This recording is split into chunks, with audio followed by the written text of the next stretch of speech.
Nos acompaña ahora Carlos Caro, distinguido y pues muy reputado como penalista. ¿Cómo está usted? Buenas noches, doctor. Bien, ¿cómo está, Enrique? Muchas gracias por estar aquí. Dos temas fundamentales. Uno es el caso Alejandro Toledo.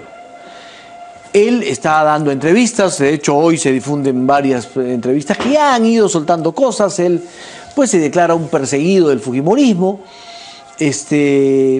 y muchos sostienen que va a ser muy difícil traerlo. ¿De quién depende realmente que el tema Toledo camine o no camine? Fíjese, Toledo en este momento está, digamos, refugiado, por decirlo de alguna manera, en los Estados Unidos de Norteamérica. Refugiado, pero con amplia libertad. Claro, se ha ido a claro. Nueva York a dictar una conferencia. Sí, claro. Digamos que está enclaustrado, ¿no? Y no quiere salir de los Estados Unidos. Y para sacarlo, el mecanismo legal es muy largo. Y yo creo que el Estado peruano ya cometió un gran error en este momento, que es el no haber contratado a un estudio de abogados americanos expertos en extradiciones para acelerar el proceso de extradición. ¿Por qué? Porque el Poder Judicial peruano, la Fiscalía han cumplido con enviar el expediente, pero el Departamento de Justicia todavía no ha filtrado el expediente. Es decir, no ha dado luz verde para que ese expediente pase a un juez federal. El juez federal de los Estados Unidos, para ordenar una orden de detención, tiene que verificar los requisitos muy estrictos que exige la legislación americana. Entre ellos, por ejemplo, de que el caso sea idénticamente perseguible en los Estados Unidos, que la pena sea una pena, digamos, superior a los 4 años según su regulación, y por otro lado, y esto es lo más importante, es que haya prueba suficiente del delito que se le esté imputando. Ahora, tiene razón Alejandro Toledo cuando dice, yo no recibí un centavo, a mí no me pueden probar que recibí un centavo. ¿Tiene razón? Fíjese, desde el punto de vista probatorio no hay ninguna prueba directa de la recepción de dinero. Lo que hay es muchos indicios, entre ellos los préstamos que le ha realizado el señor Maiman para el caso de Coteva, muy bien, donde el señor Maiman le ha realizado una serie de pagos, digamos, a través de la suegra, a través de terceros, con la finalidad de hacerse determinado patrimonio. ¿Bastaría eso para que la justicia norteamericana no lo vea como un expresidente perseguido políticamente, sino como un inculpado? Desde mi punto de vista, eso es más que suficiente, solo que depende cómo se presente ante las autoridades. Una cosa es que sea un expediente frío y otra cosa es que haya un abogado allá explicándole a las autoridades. Y eso no tenemos. ¿Cuál es el procedimiento, digamos, de prueba indiciaria que ha seguido el tribunal para efectos de imponer la orden de detención? Pues estos son indicios, no es prueba directa, sino indirecta, y hay toda una teoría de los indicios que los americanos conocen muy bien, pero entre la traducción del expediente y los papeles fríos, tiene que haber, desde mi punto de vista, la injerencia necesariamente ahí de abogados americanos que metan la cuchara en el tema y se le explique a las autoridades cómo corresponde todo este tema aquí. Ahora, ¿esto posibilitaría a Alejandro Toledo alargar las cosas de tal manera que pudiera lograr quizás hasta la prescripción del delito? La prescripción no, porque la prescripción es larga, ¿no? Como estamos hablando de lavado de activos, la prescripción va a operar por lo menos a los 20 años, o sea que por ahí no creo que haya un camino. El camino que él puede seguir es el atrincherarse en los Estados Unidos con sus abogados y defender de lo que él ya está diciendo, de que hay una persecución política, ¿no? Que en verdad no la hay, porque estamos ante un gobierno democrático, el Poder Judicial está lleno de autoridades que nombra el Consejo Nacional, no los nombra el Ejecutivo, no los nombra el Poder Legislativo de los fujimoristas, o sea, de manera que el argumento de la persecución política es algo que no va a caminar. Sin embargo, el Estado sí ha cometido algunos pequeños errores que podríamos decir son indicios o, digamos, le llaman la atención a cualquier autoridad, ¿no? Por ejemplo, que sale el presidente del Poder Judicial a hablar del caso Toledo, que sale el presidente de la República, altas autoridades del Congreso. Ese ruido político... ¿Le puede ayudar? Le puede ayudar, mas no es determinante, porque lo que tendría que determinarse para hablar de persecución política es que haya un Poder Judicial tomado, ¿no? Como en el caso de Venezuela, un Poder Judicial que obedezca, digamos, a los poderes, digamos, del Ejecutivo o Legislativo. Ahora, ese es el caso Toledo, ¿no es cierto? Entonces, tenemos para largo en el caso Toledo, si somos realistas. Yo pienso que sí, tenemos para largo. Tiene que acelerarse el proceso, digamos, ante el Departamento de Justicia. Ya, pero es como el canciller, perdón, como la ministra de Justicia dice, o el canciller también lo ha dicho, esto ya depende solo de Estados Unidos, ¿es solo así? Desde mi punto de vista, no. No. O sea, la decisión depende de los Estados Unidos. Lógico, pero la gestión. La gestión es estrictamente le corresponde la responsabilidad de las autoridades locales. Y no es la primera vez.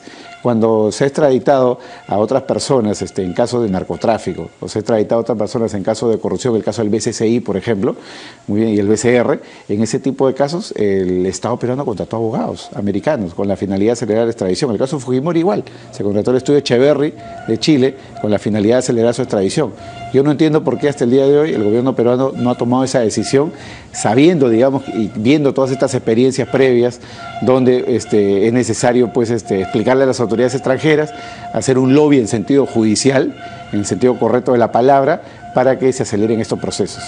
O sea, digamos, hay un margen de acción que el Estado tiene que hacer y tiene que tomarlo y ya está trazado. O sea, el Estado peruano no le está apretando el acelerador. No le está apretando el acelerador. Entiendo que hemos estado concentrados en el tema del niño, etcétera, pero este tema es un tema trascendental para la justicia ¿Y eso peruana. de quién depende? ¿La contratación de un estudio de abogados en Estados Unidos de quién depende? Ministerio de Justicia. Ministerio de Justicia. El Ministerio de Justicia, muy bien, conjuntamente con Relaciones Exteriores, tienen que hacer, digamos, la gestión para que se nombre un abogado, porque, digamos, quien está a cargo de la gestión de todos los procesos de extradición al final del día son Relaciones Exteriores con el Ministerio de Justicia. Doctor Carlos Caro, el otro tema es el que se viene a partir del 1 de junio, ¿no es cierto? Se van a desclasificar todas las delaciones de todos los delatores, digamos, de Odebrecht en Brasil. ¿Qué se viene en esa línea? Yo tengo la impresión de que no se van a venir grandes cosas, por varios motivos. Hay que recordar que Odebrecht firmó el acuerdo con el Departamento de Justicia americano donde habló de coimas por 29 millones de dólares. Si sumamos ya todo lo que conocemos, ya estamos por encima de los 29. Con lo cual, si aparecen muchas más cosas, eso puede significar una ruptura del acuerdo con los Estados Unidos, porque significaría que le han mentido a las autoridades americanas.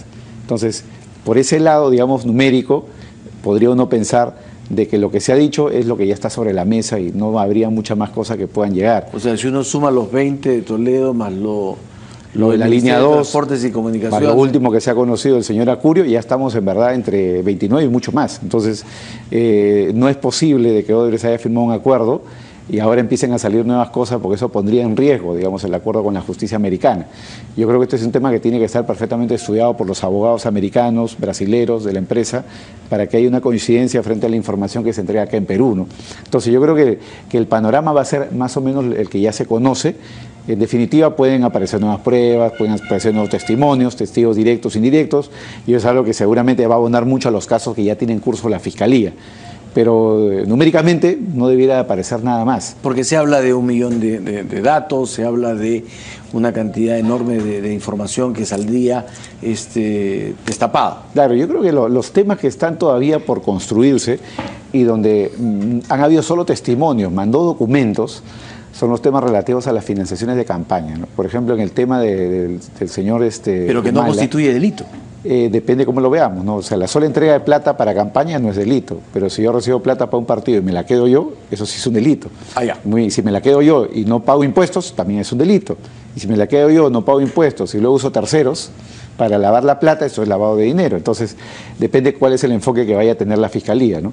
Entonces, lo que no se ha documentado todavía son las entregas de dinero para los gastos de campaña que han habido, ¿no? O sea, se habla, se especula mucho y tal vez algo de eso pueda aparecer a partir del 1 de junio.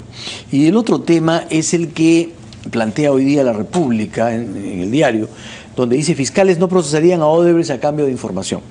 Sí, hay que tener en cuenta, Enrique, de que en Brasil, al igual que en Perú, existe el delito de corrupción transnacional. Es decir, si los señores de Odebrecht han corrompido en el Perú y ellos son juzgados y sancionados en Brasil por los actos de corrupción cometidos en Perú, ellos no pueden ser juzgados 2 veces. Es decir, si ya fueron juzgados en Brasil por corromper en Perú, Perú ya no los podría procesar por un acto de corrupción. Es por eso que el señor Odebrecht, cuando declara, lo primero que le pide a los fiscales es: yo declaro, digo lo que tengo que decir, con la condición de no ser perseguido en tu país, porque ya me están persiguiendo a mí. Ya, pero ahí hay 2 preguntas.